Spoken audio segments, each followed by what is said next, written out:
Hello friend, welcome to my YouTube channel. आज का ये वीडियो ये है कालिदास का जीवन परिचय, रचनाएं और जो काव्य की विशेषताएं हैं उनकी या काव्य सौंदर्य के बारे में ये वीडियो। कालिदास संस्कृत भाषा के महान कवि और नाटककार थे।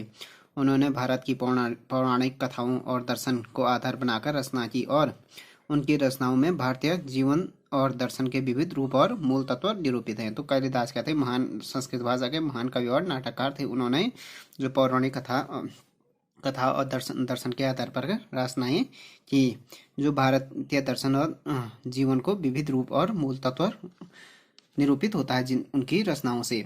समय कालिदास के काल में किस काल में हुए और वो मूलतः किस स्थान के थे, इसमें काफी विवाद है। चूंकि कालिदास ने द्वितीय शुंग शासक अग्निमित्र को नायक बनाकर मालविका अग्निमित्र नाटक लिखा और अग्निमित्र ने 170 ईसा पूर्व में शासन किया, अथवा कालिदास की समय सीमा निर्धारित हो जाती कि वे इससे पहले तो नहीं हो सकते हैं। 6ठी सदी ईस्वी में बाणभट्ट ने अपनी प्रश्न हर्षचरितम में कालिदास का उल्लेख किया है तथा इस काल की पुलकेशिन द्वितीय के एलो अभिलेख में कालिदास का जिक्र है, अथवा वे इसके बाद के नहीं हो सकते हैं। इस प्रकार कालिदास के प्रथम शताब्दी ईसा पूर्व से 6ठी शताब्दी के मध्य होना तय है। दुर्भाग्यवश इस समय सीमा के अंदर के समय सीमा के अंदर वे कब पैदा हुए, इसमें काफी मतभेद हैं। विद्वानों में द्वितीय शताब्दी ईसा पूर्व का मत है, एक तो दूसरा हो गया प्रथम शताब्दी ईसा पूर्व का मत,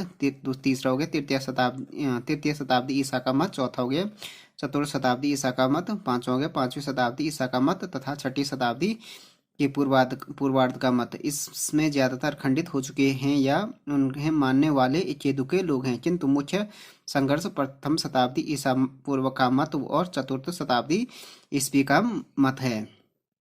प्रथम शताब्दी ईसा पूर्व का मत। परंपरा के अनुसार कालिदास उज्जैनी के राजा विक्रमादित्य के समकालीन थे, जिन्होंने ईसा से 57 ईस्वा वर्ष पूर्व विक्रम संवत चलायत विक्रमो वर्षीय के नायक पुरुरवा के नाम का विक्रम में परिवर्तन से इस तर्क को बल मिलता है कि कालिदास उज्जैनी के राजा विक्रमादित्य के राजदरबारी कवि थे। इन्हें विक्रमादित्य के नवरत्नों में से एक माना जाता है। फर्स्ट ये हो गया प्रथम शताब्दी ईसा पूर्व का मत। दूसरा हो गया चतुर्थ शताब्दी ईस्वी का मत। प्रोफेसर कीथ और अन्य इतिहासकार कालिदास को गुप्त शासक चंद्रगुप्त विक्रमादित्य और उनके उत्तराधिकारी कुमारगुप्त से जोड़ते हैं, जिनका शासन काल 4वीं शताब्दी में था। ऐसा माना जाता है कि चंद्रगुप्त द्वितीय ने विक्रमादित्य की उपाधि ली थी और उनके शासनकाल को स्वर्ण युग माना जाता है। अब हो गया जन्म स्थान के बारे में। कालिदास के जन्म स्थान के बारे में भी विवाद है। मेघदूत में उज्जैन के प्रति उनकी विशेष प्रेम को देखते हुए कुछ लोग उन्हें उज्जैन के निवासी मानते हैं। कालिदास के प्रवास के कुछ साक्ष्य बिहार के मधुबनी जिला के उच्चैठ में मिलते हैं। कहा जाता है कि विद्योत्मा कालिदास की पत्नी से शास्त्रार्थ में पराजय के बाद कालिदास यहीं के गुरुकुल में रुके। कालिदास को यहीं उच्चैठ भगवती से ज्ञान का वरदान मिला और वह महाज्ञानी बने। कुछ विद्वान यह कहते हैं कि महाकवि कालिदास का जन्म उच्चैठ में हुआ था और तब उसके बाद वह उज्जैन चले गए थे। यहाँ आज भी कालिदास की डी है। यहाँ की मिट्टी से बच्चों के प्रथम अक्षर की लिखने की परंपरा आज भी यहाँ प्रचलित है। कालिदास का जीवन। कालिदास का विवाह विद्योत्मा विद्योत्मा नाम की राजकुमारी से हुआ। ऐसा कहा जाता है कि विद्योत्मा ने प्रतिज्ञा की थी कि जो कोई भी उसे शास्त्रार्थ में हरा देगा वह उसी के साथ विवाह करेगी। जब विद्योत्मा ने शास्त्रार्थ में सभी विद्वानों को हरा दिया तो हार का अपमान समझकर कुछ विद्वानों ने बदला लेने के लिए विद्योत्मा का विवाह महामूर्ख व्यक्ति के साथ कराने का निश्चय किया।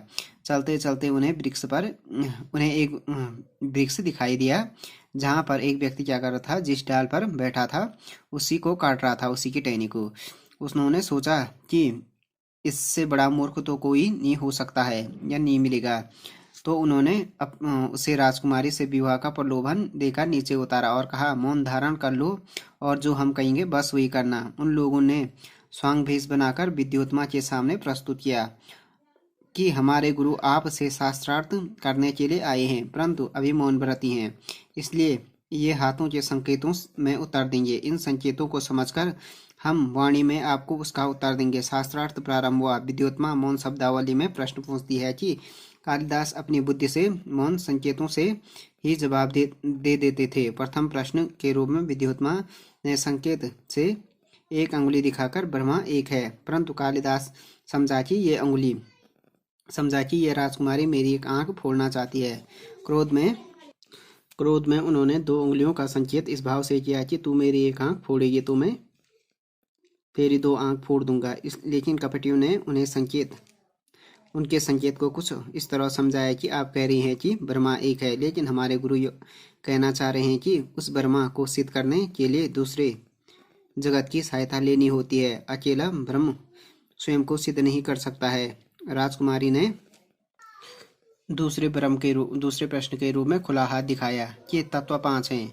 तो कालिदास को लगा कि थप्पड़ मारने की धमकी दे रही है। उसके जवाब में कालिदास ने घूसा दिखाई, यदि तू मुझे गाल पर थप्पड़ मारेगी तो मैं घूसा मारकर तेरा चेहरा बिगाड़ दूंगा। कपटियों ने समझाया कि गुरु कहना चाह रहे हैं कि भले ही आप कह रही हैं कि 5 तत्व अलग अलग हैं, पृथ्वी, जल, आकाश, वायु एवं अग्नि, परंतु यह तत्व पृथक पृथक रूप में कोई विशिष्ट कार्य संपन्न नहीं कर सकते, अपितु आपस में मिलकर एक होकर उत्तम मनुष्य शरीर का रूप ले लेते हैं, जो कि ईश्वर की सर्वश्रेष्ठ कृति है। इस प्रकार प्रश्नोत्तर के अंत में विद्योत्मा अपनी हार स्वीकार कर लेती है।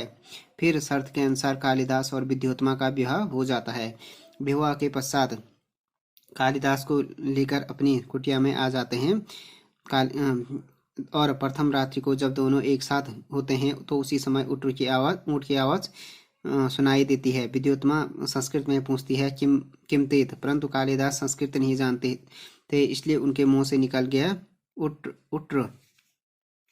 उस समय विद्योत्मा को पता चल जाता है कि कालिदास अनपढ़ हैं।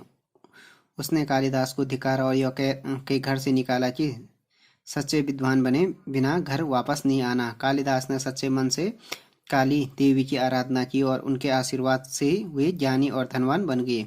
ज्ञान प्राप्ति के बाद हुई जब घर लौटे तो उन्होंने दरवाजा खटखटाया, कहा कपाटम उद्घाट्य सुंदरी, दरवाजा खोलो सुंदरी। विद्योत्मा ने चकित होकर कहा, अस्ति कश्चित् वाग् विशेष, कोई विद्वान लगता है। इस प्रकार इस किंवदंती के अनुसार कालिदास ने विद्योत्मा को अपना प्रदर्शक गुरु माना और उसके इस वाक्य को उन्होंने अपने काव्यों में जगह दी। कुमार संभव का प्रारंभ अस्त्युत्तर श्याम दिशि 100 से मेघदूत का पहला शब्द कश्चित् कांता और रघुवंश की शुरुआत होती है वागर्थ व्यूह से होती है। अब हो गया कालिदास की कृतियां। फर्स्ट हो गया ऋतु संहार। फर्स्ट जो कृति है उनकी ऋतु संहार, यह एक गीति काव्य है। अधिकांश विद्वानों ने इसे कालिदास की प्रथम कृति माना है। यह 6 सर्गों में विभक्त है। इसमें भारत वर्ष की ग्रीष्म, वर्षा, शरद, हेमंत, शिशिर और बसंत आदि ऋतुओं का सुंदर वर्णन किया गया है। प्रत्येक ऋतु के वर्णन में वृक्ष लताओं, पशु पक्षियों के पर होने वाले प्रभाव तथा उसके आगमन पर कामीजनों की चित्तवृत्तियों और व्यवहार में दृष्टिगोचर होने वाले परिवर्तन तथा उनके मत में उत्पन्न विभिन्न विचारों की उत्पत्ति का मनोहारी वर्णन कवि ने प्रस्तुत किया है। तो फर्स्ट कृति हो गया ऋतु संहार, दूसरा हो गया कुमार संभव। कालिदास का यह एक उत्कृष्ट महाकाव्य है। इसमें 17 सर्ग हैं। कुमार संभव की कथा वस्तु का आधार शिव पुराण और विष्णु पुराण में वर्णित कथाएं हैं। इस महाकाव्य में शिव पार्वती विवाह, कुमार कार्तिकेय का जन्म, कार्तिकेय द्वारा तारा कुमार का वध का वर्णन मिलता है। कुछ विद्वान इसके प्रारंभ के 8 सर्ग ही कालिदास कृत मानते हैं। बाह्य प्रकृति का इसमें सुंदर और सजीव वर्णन है। यह श्रृंगार काव्य है। पहला हो गया ऋतु संहार, दूसरा कुमार संभव। देन हो गया तीसरा हो गया रघुवंश। यह कालिदास की सर्वश्रेष्ठ महाकाव्य है जिसको सर्वाधिक ख्याति प्राप्त हुई है। इस महाकाव्य में 19 सर्ग हैं जिसमें सूर्यवंशी राजा दिलीप, रघु, अज, दशरथ, राम तथा उनके वंशजों का चरित्र चित्रण है। महाराज दिलीप को नंदिनी नामक गाय गो सेवा करने से पुत्र प्राप्त तथा रघु द्वारा संपूर्ण भारत को विजय कर शक्तिशाली सम्राट बनाने का वर्णन मिलता है। रघुवंश में सभी प्रधान का समावेश हुआ है। इस महाकाव्य में के 10वें सर्ग में महाकाव्य के 10वें सर्ग से 15वें सर्ग तथा राम के जीवन और चरित्र का सुंदर वर्णन किया है। इस पर विभिन्न समयों के लगभग 40 टीकाएं लिखी गई हैं। रघुवंश भारतीय संस्कृति के वैभव विलास तथा पौरुष पराक्रम को बताने वाली महत्वपूर्ण रचना है। महाकवि ने रघुवंशी राजाओं के उदात्त चरित्र को चित्रण कर यह शिक्षा दी कि प्रजा का रंजन करना राजा का परम कर्तव्य है। देन हो गया मेघदूत। मेघदूत एक खंड काव्य है। इस ग्रंथ में 100 से अधिक श्लोक हैं।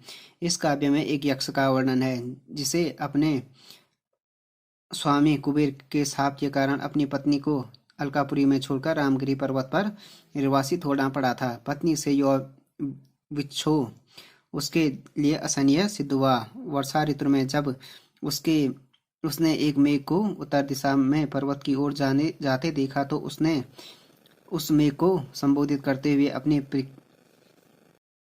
प्रिया तक अपना विरह संदेश पहुंचाने का आग्रह किया। इसके 2 भाग हैं। पूर्व मेघ, जिसमें यक्ष ने मेघ से अपनी नगरी अलकापुरी जाने का विसर्ग मार्ग बताया, तथा उत्तर मेघ इसमें यक्ष ने भव तथा स्त्री का वर्णन तथा यक्ष का अपनी स्त्री के पास संदेश भेजना और मेघ का यक्षिणी के पास जाकर संदेश कहना का वर्णन है। भावाभिव्यंजना और प्राकृतिक सौंदर्य वर्णन की दृष्टि से यह अत्यंत सुंदर काव्य है। यह हो गया मालविका अग्निमित्र। यह कालिदास का प्रथम 5 अंकों का नाटक है। यह एक ऐतिहासिक नाटक है। इसमें शुंग वंशीय राजा अग्निमित्र और उसकी दासी मालविका की प्रेम कथा का वर्णन किया गया है। राजा अग्निमित्र अपनी दासी मालविका के सौंदर्य पर मुग्ध होकर प्रेम करने लगता है। जब रानी इरावती के पास इसका पता चलता है तो मालविका को कारावास में बंद करवा देती है। अंत में जब यह पता चलता है कि मालविका भी राजकुमारी है तो अग्निमित्र उससे विवाह कर लेता है। नाट्य कला की दृष्टि से यह नाटक अत्यंत सुंदर रचना है। इसके संवाद बड़े ही आकर्षक हैं। देन हो गए विक्रमोर्वशीय। विक्रमोर्वशीय नाटक का मूल स्रोत ऋग्वेद, शतपथ, ब्राह्मण तथा मत्स्य पुराण में वर्णित पुरूरवा और उर्वशी की प्रेम कथा है। इसमें पुरूरवा का देवलोक की अप्सरा उर्वशी से प्रेम होना, निषिद्ध वन में जाने से उस उर्वशी का लता बन जाना, पुरूरवा का उसके वियोग में इधर उधर भटकना, संगमनीय मणि द्वारा उर्वशी का पुनः अपने असली रूप में प्रकट होना और अंत में दोनों का पुनर्मिलन तथा पुरूरवा से उर्वशी के पुत्र का होना आदि का बड़ा मार्मिक चित्रण इस नाटक में हुआ है।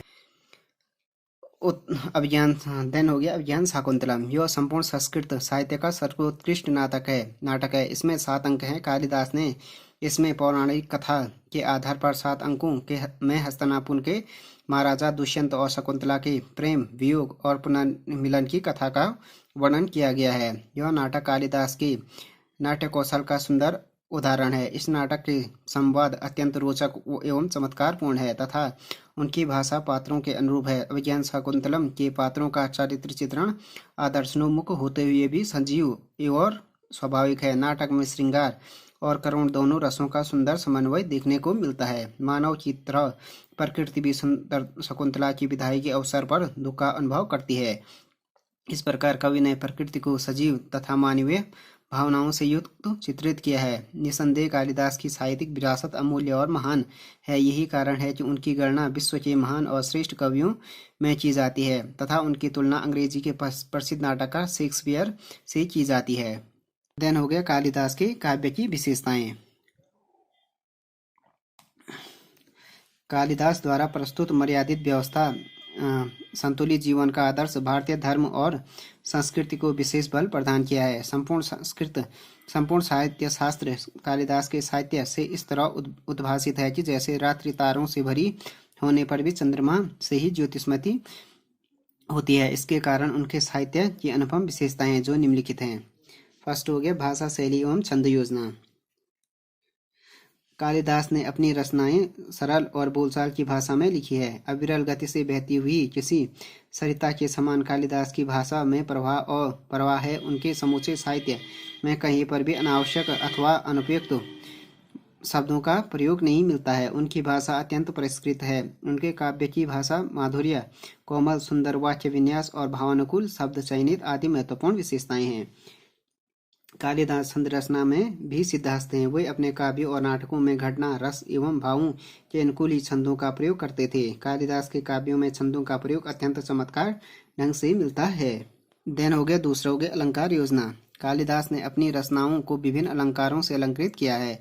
अलंकारों से कालिदास की रचनाओं में सौंदर्य वृद्धि हुई है। कालिदास की कृतियों में अलंकार 3 वर्गों शब्दालंकार, अर्थालंकार एवं शब्दार्थ अलंकार का प्रयोग हुआ है। कालिदास ने यमक, श्लेष, उपमा, रूपक अलंकारों का सुंदर वर्णन किया है। मेघदूत, अभिज्ञान शाकुंतलम में विशेष रूप से रूपक एवं उपमा अलंकारों का सुंदर वर्णन किया गया है। कालिदास ने अपनी रचनाओं में उपमा उत्प्रेक्षा के बाद तृतीय स्थान पर रखा है, तो वह है दृष्टांत अलंकार। इसका सुंदर उदाहरण रघुवंश में देखने को मिलता है। सौंदर्य चित्रण। कालिदास सौंदर्य के महान कवि हैं। प्रकृति एवं नारी के ही सौंदर्य का कालिदास ने हृदय ग्राही वर्णन किया है। कुमार संभव में हिमालय की शोभा का अनुपम एवं आकर्षक वर्णन किया गया है। रघुवंश के प्रथम सर्ग में वशिष्ठ के तपोवन तथा 13वें सर्ग में त्रिवेणी की सौंदर्य का वर्णन बहुत ही रोचक है। कुमार संभव में हिमालय पर्वत की शोभा का वर्णन, मेघदूत में प्राकृतिक दृश्यों का वर्णन भी बहुत सुंदरता से किया है। सौंदर्य चित्रण कालिदास ने प्रकृति और नारी दोनों का किया है। कालिदास प्रकृति सौंदर्य के महान उपासक थे। ऐसा प्रतीत होता है कि मानव प्रकृति का मनोरम सौंदर्य उनकी भाषा है। चौथा हो गया मानवीय भावनाओं का सुंदर चित्रण।